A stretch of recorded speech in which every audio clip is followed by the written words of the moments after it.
I've been busy lately, whether it be from schoolwork, being honoured with the status of huge peepee, Oh, username mine again. Okay.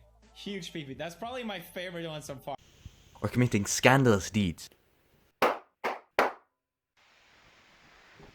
But probably my favourite war crime has been the creation of an Arduino and nRF24L01 based remote control system, with this remote being the heart of it. The nRF24L01 modules are wee Arduino transceiver devices that, due to their small size, reliable data transmissions, relatively low power consumption, easiness in control, and great price, have become very popular among Arduino enthusiasts. The modules come in two different flavours, the nRF24L01 and the nRF24L01 plus PA plus LNA. They both rely on the same nRF24 2.4 GHz RF chip, except the beefier nRF24L01 plus PA plus LNA obviously has a larger antenna, but also the PA and LNA in the name stand for Power Amplifier and Low Noise Amplifier, meaning it can send stronger signals and receive weaker ones, with the cost of the modules being larger and consuming more power.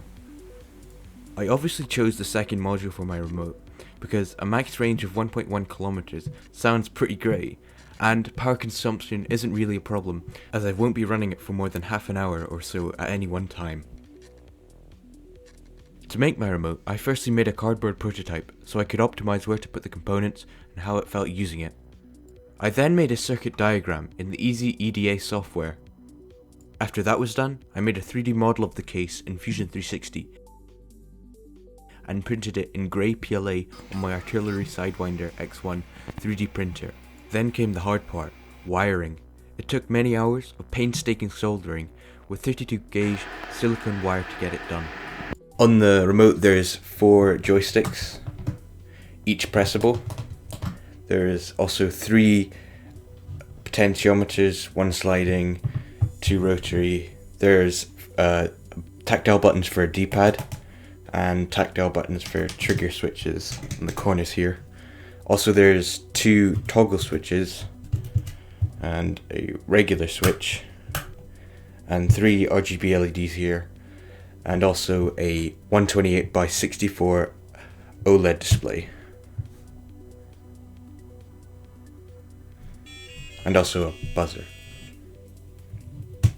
Also on the bottom there's a USB Type B for programming and a micro USB for charging and the switch to turn it on and off. You may be wondering why I packed it with so many devices. Well, mainly to make it very versatile, so I can integrate it into various projects and be able to control pretty much anything quickly and easily. For example, here's it controlling some RGB LEDs that I made in 10 minutes.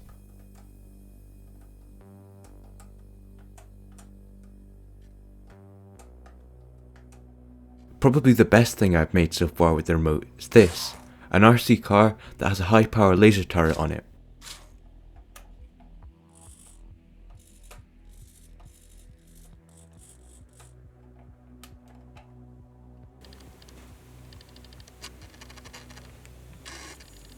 So how the RC car works is there's a Arduino Nano that controls everything, a nRF24L01 RC module that receives the data from the remote. There's a L29AN H-bridge motor driver that obviously controls the 2 motors. The laser is a 2 watt 445 nanometer. It's getting driven by a LM317 constant current regulator and switched on and off with this relay. Also there's a about 5 watt red laser that just acts as a guide. For the turret itself there's 2 servos, one for horizontal movement and one for vertical movement. To power it all, it's a 500 milliamp hour 3S LiPo battery. Alright, now time to destroy stuff with a fat laser.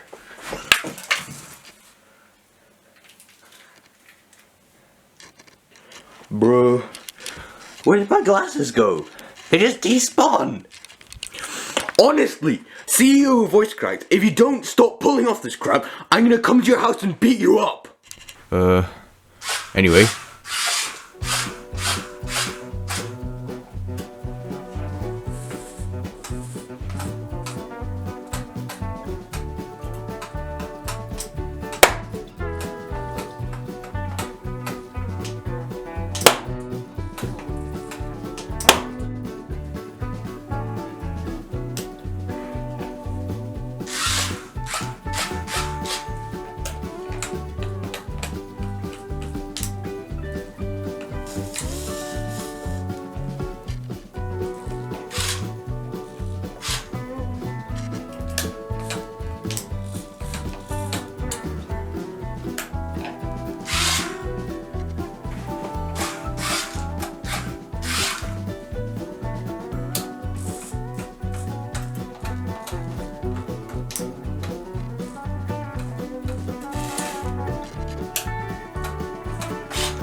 Now, the reason why most of you are here in the first place, my RC Cocomelon intro, that recently got featured in Pewdiepie's LY, and for anyone who hasn't seen it, here it is.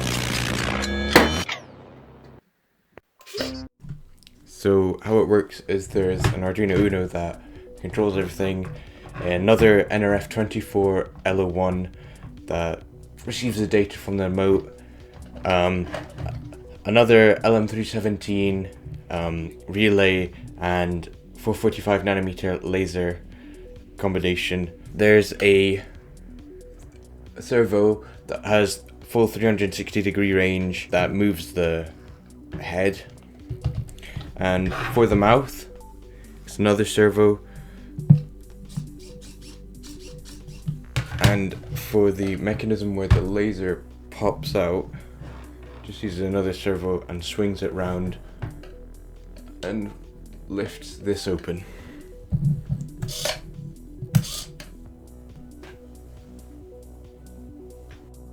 And it's getting powered by a 9-volt battery and another 500 milliamp hour 3S LiPo.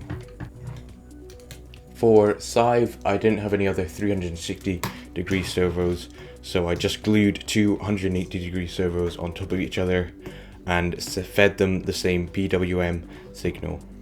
I then hung it down with fishing line, and inside, to get it to stick to the melon, I used a neodymium magnet that just gets attracted. For the Pewdiepie, I used the same L29AN motor driver and just the same motors. Alright, that's the video. Thanks for watching. Please leave a like if you liked it. If you didn't like it, that's not an option. Yeah, thanks for watching. Bye.